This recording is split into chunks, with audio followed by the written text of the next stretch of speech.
In today's lesson, we're going to look at the golf swing from the same camera position. Now Simon, our cameraman, is positioned what we call down the line. So we draw a line from the flag through these golf balls to the camera, we're down the line.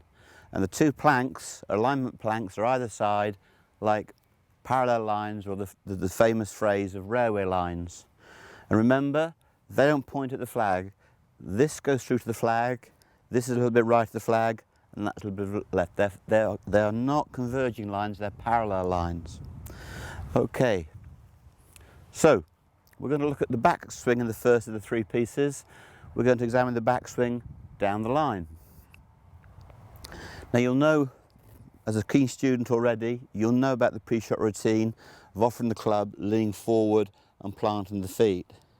So down the line, we already start to check that our shoulder line, our hips, our knees and our toes are parallel to the line. Now one of the things you may be told is that you have the left foot turned out more than the right. Okay, and people say, oh, it's okay because the heels are the same parallel line. But in fact the hips have opened. So for a large part of my teaching career, I taught right foot square, left foot turned out. I don't believe that anymore, and I think in later life you'll pay a price in your lower right hip. You'll get discomfort there. So I feel nowadays that the feet should be evenly turned out. Whether they be parallel, turned out a bit, turned out a lot. The important thing is they're turned out an even amount. So down the line you can see that. You can see that the line across my toes is parallel to the plank. Now the next thing to notice is, can you see a little bit of my upper left forearm here? If you can't, if my shoulders are level and my shoulders therefore open, if my right arm is masking this arm down the line, then I'm going to have difficulties in my takeaway. So it's something we have to do when we set up. We build a left arm that's in line and the right elbow folds. If I show you that from down the line, club, grip, fold the right elbow, plant the feet. What we don't want is the arm high and the shoulders open. That's going to lead to lots of difficulties. Okay, the next thing, we're going to look at the takeaway down the line. Now generally when I coach you, I've always told you that the backswing is a journey of the left shoulder. It's a 9-inch journey from here to my throat. So down the line I'll show you that journey, left shoulder to the throat. Now a lot of you worry about where the club head is going. And I'd like you to stop worrying, because worrying isn't going to change it. And even if you could legislate correctly for the position of the takeaway, it'd be very difficult. You've got 13 long clubs. That's 13 different takeaways. So broadly, if you understand from the setup down the line that when the shoulder goes to the throat, you've got the overall movement. It's a skill, I hope you can acquire it, where you can give me a quarter of that, or half of that, or 3/4 or full.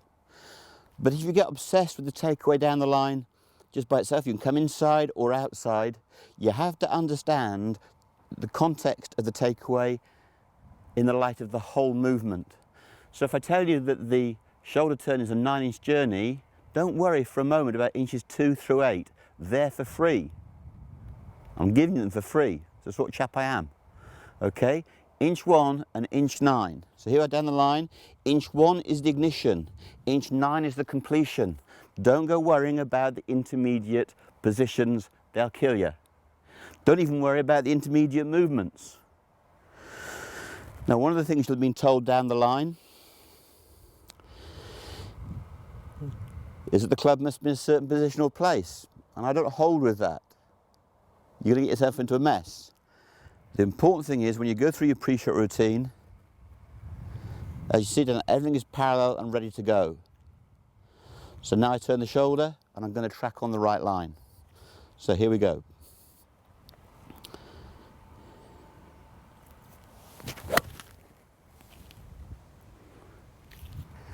Let's show you the posture again, down the line, off of the club, tip from the hip to build the grip, plant the feet. Now that's the down the line view setup.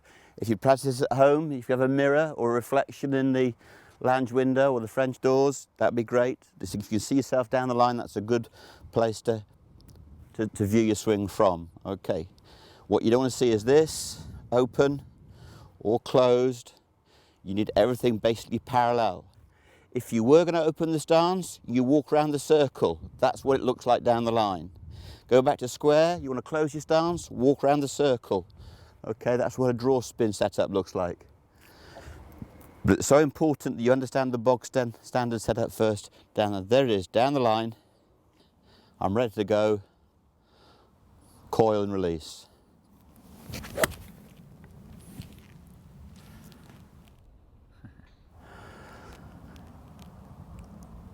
It's good to have a different image of the swing. We've measured this now on the setup down the line. In phase 2, we're going to look at the backswing down the line.